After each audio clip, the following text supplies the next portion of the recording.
itu Al-Quran itu ada di rak buku saya udah lama banget juga gitu ya, tapi nggak pernah kebuka juga gitu karena kan juga nggak ada hidayah, terus juga enggak lah gitu ya, paling enggak deh menurut saya gitu. Tapi masya Allah, ternyata dengan apa petunjuk Allah, kehendak Allah itu kok sampai pada hari ini gitu ya, dari Al-Quran yang nggak pernah disentuh jadi sesuatu apa ya yang dirindukan gitu ya. Kalau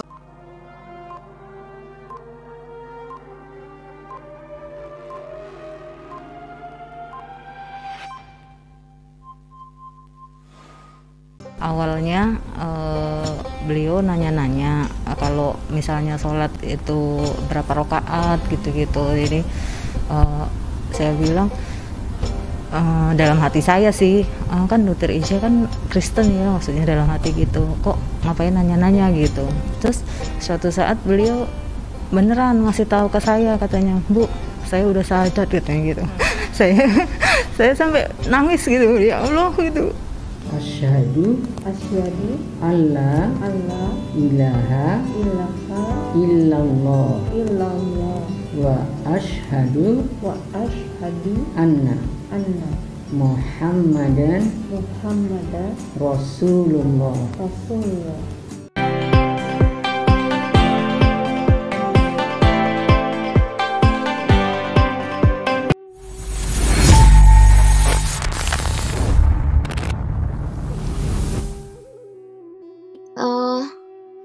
Sambil menunggu pemateri kita gabung ya, Insya Allah saya akan membacakan sedikit sekilas dari CV pemateri kita. Tapi saya yakin mbak-mbak yang sudah ada di sini mungkin sudah pernah mendengar nama pemateri kita pada malam hari ini ya. Terutama yang saat-saat kita lagi COVID sekarang ini, mungkin beliau kisah beliau menjadi mu'alafnya mungkin menjadi inspirasi yang sangat-sangat bermanfaat untuk kita. Baik, izinkan saya sekilas membaca CV beliau ya. Ya, seperti juga yang sudah ditampilkan di screen, nama beliau adalah Dr. Gigi Clarissa Grani, tempat tanggal lahirnya Jakarta 26 Juli 1984. Beliau saat ini merupakan seorang ibu dari 3 orang anak. Alamat rumahnya ada di Jakarta Barat ya. Silakan mungkin yang teman-teman ataupun mbak-mbak Solihah Taji yang mungkin di Jakarta Barat mungkin bisa berkunjung bersilaturahim ke rumah beliau. Ya, kemudian riwayat pendidikan beliau TK sampai SMP itu di Mater di Pamulang, SMA Taruna Nusantara Magelang, S1 dan Profesi Kedokteran Gigi Universitas Indonesia Jakarta, S2 Manajemen Kesehatan Rumah Sakit Universitas Esa Unggul Jakarta. Kemudian riwayat pekerjaan, dokter PTT di Kecamatan Kuripan, Kabupaten Barito Kuala, Kalimantan Selatan, dokter gigi PT Indosemen, Bintaro Dental Center, kemudian PNF Pemprov DKI Jakarta. Kemudian organisasi beliau adalah Kapten Pemprov DKI Jakarta Runners 2021 hingga 2023. Baik, sepertinya Dokter Clarissa sudah bergabung ya. Saya sapa dulu. Assalamualaikum warahmatullahi wabarakatuh, dokter. Ini saya panggilnya Dokter Ica, Dokter Clarissa. Baik, yang mana ini? Waalaikumsalam warahmatullahi wabarakatuh. Insya Allah. Jazakallahu khairan kasiran dokter sudah mau bergabung. Ya, saya alhamdulillah bisa ketemu di Insya Allah secara daring ini dokter Jepang dan Indonesia nih disatukan oleh Zoom, Masya Allah. Alhamdulillah ya, kalau enggak mungkin kapan ketemunya nih. Amin ya Allah, ayo kesini dokter main-main. Oke, dokter sehat dokter? Pengen banget. Insya Allah. Sebenarnya lagi kurang enak banget. Tapi alhamdulillah udah. Alhamdulillah. Ya, syukurlah ya dokter, semoga ya mungkin bisa ini ya dengan kita berkumpul pada malam hari ini bisa memberikan juga sebagai obat ya untuk dokter sama-sama dan juga kami tercharger hatinya. Amin sama-sama nih. Amin ya rabbal alamin. Oh ya dokter, sebelumnya perkenalkan nama saya Nila. Ya, saya sekarang sebagai seorang perawat, caregiver di jadi ngurusin nenek-nenek sama kakek-kakek yang ada di Jepang. Ini Iya, saya Jepangnya di bagian Okayama, di bagian agak ke bawah kayak gitu. Ya, malam ini insya Allah kita di sini ini PPIP ya dokter ya, pengajian perawat dan istri perawat, dan insya Allah di dalam ini adalah ya para perawat dan istri perawat dan juga mungkin ummahat-ummahat yang ada di Jepang dan juga yang ada di Indonesia. Insya Allah malam hari ini kita akan sama-sama mencharger energi, mendengarkan ilmu, berbagi nasihat ya dari dokter Karissa ya tentang The Miracle of Muslimah. Masya Allah. Ini sebelumnya saya yakin mbak-mbak semua sudah pada kenal ya dengan dokter Karissa. Tadi juga saya sudah bacakan sekilas CV-nya. Mohon izin dokter, sebagai mungkin ada teman-teman yang mungkin yang belum kenal juga ya. Jadi saya udah kepoin nih begitu tahu bahwa pemateri untuk Joshikai itu dalam bahasa Jepangnya adalah Joshikai itu ada pertemuan para wanita jadi dokter. Jadi insya Allah ini isinya para akhwat semua. Nah jadi begitu tahu bahwa pematerinya adalah dokter, jadi saya searching di YouTube. Masya Allah. Ya ternyata perjuangan dokter Karissa ya Masya Allah. Iya. Ya, Masya Allah dokter 15 Maret 2020 berarti dokter ya? Iya. Alhamdulillah. Masya Allah. Jadi, sekarang udah 2 tahun ya dokter, Masya Allah. Iya. Ya kenapa saya ingat karena juga ada di IG nama IG. Ya biar hafal. Iya kan, Masya Allah. Ya bersejarah. Baiklah ya. Ya nanti teman-teman juga bisa kok di searching di IG-nya. IG dokter ada Khadijah 150320 ya dokter ya. Iya ya benar. Ya. Ya channel YouTube dokter juga ada. Jadi silakan mbak-mbak yang sudah berhadir di sini. Ya silahkan kontennya baru ya. 1. Gak apa-apa dokter, kita banyakin. Ya Masya Allah. Baiklah ya, tanpa memperpanjang mukadimah lagi ya, tanpa banyak panjang basa-basi lagi karena ntar kita juga ini kondisi ini jam 8:46 dokter ya. Beda 2 jam kita insya Allah dari Indonesia. Ya. Kadang malam ini ya Bu. Gak apa-apa ya, bismillah ya mbak-mbak solihah semua. Ya baik, silakan. Mungkin langsung saya serahkan ya forum ini kepada dokter. Insya Allah kami sudah siap ini lahir dan batin. Mbak-mbak juga jangan lupa alat tulisnya. Ya, kita serap ilmu sebanyak-banyaknya dari dokter Karissa pada malam hari ini. Dokter Tafadol, silakan dokter. Ya baik, Bu Nila. Bismillahirrahmanirrahim. Izin menyapa sekali lagi ya Bu Nila. Assalamualaikum warahmatullahi wabarakatuh. Ini saudara-saudara yang di Jepang ya, Masya Allah udah apa ya, kalau ingat ini bahasa Jepang waktu SMA konbanwa ya. Konbanwa. O genki desu ka gitu ya. Genki desu. Ya, dulu cita-cita banget gitu ya mau ngelanjutin sekolah ke Jepang gitu kan, kedokteran giginya kan keren banget gitu ya. Pernah ngeliat ini pendahuluan ya, crown-nya salah seorang dokter gigi dari Jepang itu sampai saya nggak bisa bandingin sama gigi asli, saking perfect banget gitu ya, lekuk-lekuknya kayak gitu ya, sampai saya ini crown, iya ini crown. Biasanya kita langsung tahu gitu kan, dokter gigi langsung tahu ini crown atau gigi asli. Tapi ini waktu orang sebut ini crown, tapi saya lihat ini kayak gigi asli banget. Ternyata buatnya di Jepang, Masya Allah. Gitu. Jadi aduh cita-cita banget gitu ya. Bersyukur banget ini ibu-ibu solehah di sini yang bisa berkesempatan ya, diizinkan Allah mohon maaf kayaknya sinyal di rumah ini saya kurang. Iya nggak apa-apa dokter, silakan kedua.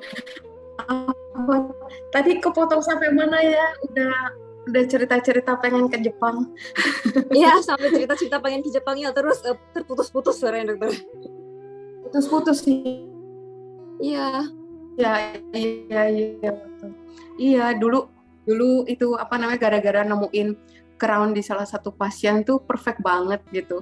Kayak gigi asli. Jadi aduh penasaran pengen lanjutin sekolah ke sana gitu. Insya Allah suatu saat nanti. Amin, ya Rabbal alamin. Semoga bisa bertemu kita dokter. Insya Allah. Ya, mungkin tadi kalau saya sempat lihat rundown-nya itu saya punya waktu 55 menit. Itu Iya. apa namanya? Mungkin saya nggak sita waktu sepanjang itu. Nanti kita mungkin lamaan di diskusi nggak apa-apa gitu ya. Sharing-sharing Ya. kayaknya lebih menarik gitu. Kalau ilmu masih sedikit, jadinya ya sharing-sharing yang sedikit yang saya tahu ini ya. Mungkin izin share screen ya. Iya, silakan. Apa sudah terlihat ya? Ya, alhamdulillah sudah terlihat. Gitu Oh, ya. cantik sekali. Nah ini wah waktu dikasih ini berat juga nih. Biasanya soalnya cerita pengalaman mungkin saya nggak tahu di sini apa kalau cerita yang kemarin lagi takutnya udah bosen juga, tapi nanti kalau mau ditanyain di diskusi juga silakan gitu ya. Mungkin ini sharing sesuai tema dulu gitu. Nah Ya. ini The Miracle of Muslimah, aduh kalau dibicarakan luas banget gitu ya. Buat saya pribadi memang suatu kasihan keputus-putus, maaf ya. Iya, nggak apa-apa. Coba lebih stabil ya, insya Allah. Share screen-nya berarti harus diulang ya. Iya. Oke. Iya. Tadi sampai saya mengucapkan Idul Adha apa terdengar atau keputus? Ya terdengar dokter. Selamat Idul Adha. Mohon maaf lahir batin. Nanti ngulang lagi. Nggak apa-apa. Iya, jadi maksudnya alhamdulillah kemarin ini buat saya itu Idul Adha ketiga ya. Alhamdulillah gitu, semua tiap tahun itu berkesan gitu ya, berarti gitu. Bahkan yang tahun ini juga gitu, yang selama ini kita sering berpikirnya, taunya pokoknya kalau Idul Adha itu Nabi Ibrahim, Nabi Ismail gitu ya. Satu lupa kita sosok Bunda Siti Hajar gitu ya, Masya Allah gitu ya. Kalau apa, saya pikir kalau saya yang jadi beliau mungkin hari ini nggak ada peristiwa ini gitu ya. Suka perkataan beliau ya ketika ditinggal itu ya, ditinggal tanda kutip oleh Nabi Ibrahim gitu, hanya berdua dengan Nabi Ismail, dikatakan kemana engkau akan pergi gitu ya, waktu ditanya masih dengan apa ya, santun gitu ya, nanyanya dan meninggalkan kami di padang pasir yang tidak ada manusia dan bahkan kehidupan ini. Apakah Allah memerintahkan kamu wahai suamiku? Benar, jawab Nabi Ibrahim sampai nggak berani nengok gitu ya. Diceritakan tuh nggak berani nengok, nggak tega gitu ya. Lalu Masya Allah ya jawaban Bunda Siti Hajar, kalau begitu Allah pasti tidak akan membiarkan kami. Udah ngomongnya Allah pasti gitu ya. Nggak ya, insya Allah Allah nggak akan membiarkan kami gitu. Atau nggak malah marah-marah juga. Tega banget gitu ya. Kejam banget ninggalin kita gitu ya, atau gimana. Mungkin saya kalau jadi itu mungkin begitu kali jawabannya, nggak Bener banget. Masya Allah gitu ya, bisa tetap berprasangka baik terutama kepada Allah, lalu kepada suaminya sendiri gitu ya. Bahwa nggak mungkin, pasti suami saya punya alasan sampai harus melakukan ini gitu ya, pasti karena menjalankan perintah Allah, dan karena ini perintah Allah pasti nggak akan membiarkan kami, Allah tidak akan membiarkan kami. Itu Masya Allah gitu.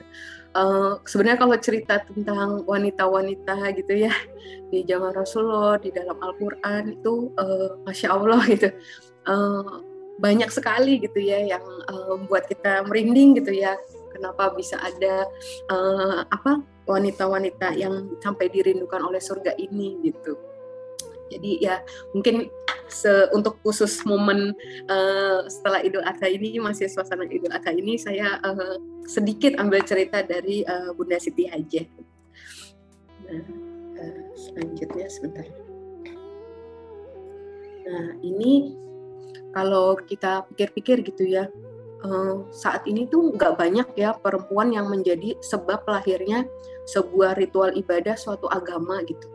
Dan kita tahu saat ini gitu ya, apa yang dilakukan Bunda Siti Hajar itu diabadikan sampai nanti akhir zaman gitu ya. Selama ibadah haji masih ditunaikan gitu, ada sa'i gitu ya. Terus kemudian kalau waktu saat itu Bunda Siti Hajar mungkin menyerah gitu ya, mungkin hari ini nggak ada sumur Zam-Zam. gitu yang bisa ngalir sampai hari ini gitu. Beliau itu kan kepikiran gitu ya, segera bendung gitu ketika mata air itu keluar, kok yang nggak dibiarin ngalir aja gitu ya. Tapi kok langsung dipikir untuk dibendung gitu, dijadikan sumur Zam-Zam itu. Itu mungkin kalau kita masih lagi haus-hausnya, terus mata air keluar, yang kita pikir, udah buru-buru langsung minum aja, nggak mikirin untuk nyimpan atau gimana gitu. Saya sampai bayangkan itu, Masya Allah gitu ya. Membayangkan situasi saat itu gitu ya. Kalau nggak karena sabar, karena tawakal, karena kedekatan sama Allah, itu rasa-rasanya tuh nggak mungkin gitu ya. Bahkan nama beliau aja kalau kita cari di dalam Al-Quran itu, ada yang menemukan nggak secara eksplisit nama beliau disebut? Nggak ada kan ya, sepanjang di Al-Quran itu. Bahkan cuman sekedar misalnya Ummu Ismail misalnya gitu ya, ibunya Ismail pun enggak gitu. Tapi secara eksplisit lah ya, Nabi Ibrahim ngomong keturunanku ini gitu. Jadi Masya Allah gitu. Tapi yang kita tahu sampai hari ini gitu ya, apa yang dilakukan beliau itu, semua umat Islam di seluruh dunia itu mengulangi lagi gitu ya. Masya Allah gitu. Dan Zam-Zam kita tahu khasiatnya, terus bahkan ilmuwan Jepang kalau nggak salah ya, yang menemukan bahwa Zam-Zam itu yang terbaik ya, komponen yang paling sempurna itu di air Zam-Zam gitu. Kemudian kita tahu waktu Nabi Ibrahim menceritakan gitu ya mimpinya kepada anaknya Nabi Ismail, bahwa beliau mimpi harus menyembelih anaknya. Masya Allah ya, jawaban Nabi Ismail, lakukan gitu ya, supaya Allah tahu saya orang yang sabar gitu, orang yang taat gitu, seperti itu. Itu kalau bukan anak yang soleh gitu ya, Masya Allah gitu ya. Kita tahu itu pasti, kalau lihat anak soleh pasti kita tanya, orang tuanya siapa gitu ya, yang didikannya bisa kayak gitu solehnya ya. Dan kita tahu Nabi Ismail itu lebih lama dididik, hidup bersama siapa gitu ya, sama Bunda Siti Hajar gitu. Jadi peran Bunda Siti Hajar tuh luar biasa sekali gitu ya, sampai bisa menghasilkan Nabi Ismail yang begitu solid, terus kemudian bisa meneruskan generasi berikutnya sampai ke Rasulullah itu. Masya Allah gitu. Kalau kita pikir ya, makanya seringkali cerita itu tertinggal gitu ya. Ceritanya seringnya hanya Nabi Ibrahim dan Nabi Ismail, itu dua orang yang luar biasa, tapi di balik itu juga ada satu lagi gitu ya, sosok wanita ini yang luar biasa. Biasa kan ibu-ibu justru perannya besar ya. Enak aja, anak saya mau diapain? Itu bisa aja ya, Nabi Ibrahim nggak jadi gitu kan. Mungkin Nabi Ismailnya oke, nggak apa-apa gitu, tapi misalnya bundanya nggak ngizinin, dia nggak jadi juga, bisa kan ya gitu ya. Masya Allah gitu ya. Peran ibu itu luar biasa banget gitu, yang kita tahu, walaupun dibilang kita madrasah pertama dan utama gitu ya buat anak-anak kita itu, Masya Allah gitu. Itu terbukti banget gitu ya. Dan memang semua tuh bukan hanya tanggung jawab satu aja, ayah aja misalnya gitu ya, terhadap kesalehan anak, tapi juga ibu tuh berperan penting banget gitu dalam membentuk kesalehan anak-anak kita gitu ya. Nah, itu sedikit aja cerita di awal. Mungkin dari situ ya, saya pribadi yang berasal dari tadinya luar muslim ya, walaupun dikatakan ada hadisnya bilang sebenarnya semua bayi yang lahir itu dalam keadaan Islam gitu, tapi orang tuanya yang menjadikannya Nasrani, Majusi gitu, yang beda gitu ya. Jadi saya istilahnya bukan convert tapi revert gitu, kembali kepada Islam, alhamdulillah gitu, Masya Allah gitu. Dan mungkin karena berasal dari kayak agak di luar Islam gitu ya, ketika masuk ke Islam itu yang terkagum-kagum gitu ya, miss gitu ya, yang tadinya saya pikir itu benar-benar suatu pilihan terakhir banget gitu ya, nggak banget deh Islam gitu menurut saya. Mohon maaf, karena saya sebenarnya sempat belajar yang membaca yang agama lain juga gitu ya. Itu Al-Quran itu ada di rak buku saya udah lama banget juga gitu ya, tapi nggak pernah kebuka juga gitu, karena kan juga nggak ada hidayah, terus juga enggak lah gitu ya, paling enggak deh menurut saya gitu. Tapi Masya Allah ternyata dengan petunjuk Allah, kehendak Allah itu kok sampai pada hari ini gitu ya, dari Al-Quran yang nggak pernah disentuh jadi sesuatu yang dirindukan gitu ya. Kalau hari ini nggak ada misal lagi halangan gitu ya, terbatas ya cara membaca Al-Qur'annya, itu kangen gitu ya. Terus kemudian kalau misalnya kalau saya terus terang bacanya belum bisa benar, belum bisa bagus, belum bisa sempurna, itu kayak aduh sedih banget gitu ya.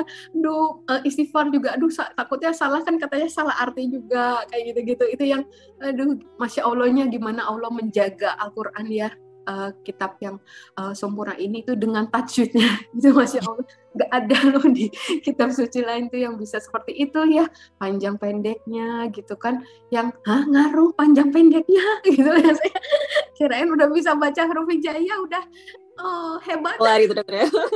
masih ada lagi ketukan panjangnya gitu. Jadi itu, tapi itulah Masya Allah cara Allah menjaga bisa nggak dijauhkan dari perubahan gitu ya, yang menandakan itu benar-benar kitab suci gitu ya, jauh dari intervensi tangan manusia. Itu Allah gitu. Kalau makin banyak yang menghafal dengan tajwid yang benar gitu kan, potensi untuk disesatkan, disalah artikan, diubah gitu ya, atau misalnya dan sebagainya, itu kan makin kecil gitu ya. Ada orang nyalahin dikit, ada yang hafal, nggak bisa gitu ya, langsung dibenerin gitu kan. Itu yang aduh Masya Allah gitu ya. Ini makanya ini sebagian aja yang saya share mungkin dari salah satu buku Ustadz Felix Shaw. Mungkin kalau teman-teman udah pernah baca, buku warnanya pink, menarik banget ya, judulnya Yuk Berhijab. Buku pertama saya baca waktu saya ada di pesantren Umi Irena Handono. Waktu itu lagi nyari safe place ya, saya sama anak-anak baru ketahuan kalau jadi Islam gitu kan. Jadinya di sana ada perpustakaannya yang menarik kan, warnanya pink gitu ya. Jadi itu yang pertama saya tarik gitu dalam kondisi saya belum berhijab gitu. 1 minggu saya di pesantren itu nggak pakai hijab gitu, dan nggak ada yang suruh ayo pakai, kamu udah di pesantren, itu nggak ada.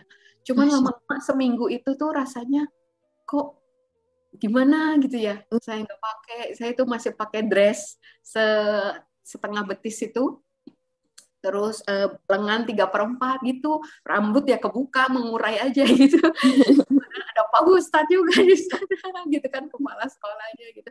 Tapi ya udah gitu kan, nggak ada sampai akhirnya suatu hari sekitar semingguan saya ingat, keluar pas maghrib, mau sholat maghrib, saya keluar dari kamar saya ketemu Umi langsung Masya Allah, Allahu Akbar gitu, ngeliat saya keluar udah pakai kerudung, udah pakai gamis kayak gitu. Masya Allah kalau ingat itu ya. Nah ini yang saya rasakan gitu, bahwa Islam itu beda banget sama dulu konotasi Islam di benak saya gitu ya. Islam itu benar-benar rahmatan lil alamin ya, datang sebagai rahmat bagi seluruh alam gitu, berkah bagi seluruh manusia, dan karunia terbaik untuk para wanita gitu. Masya Allah gitu.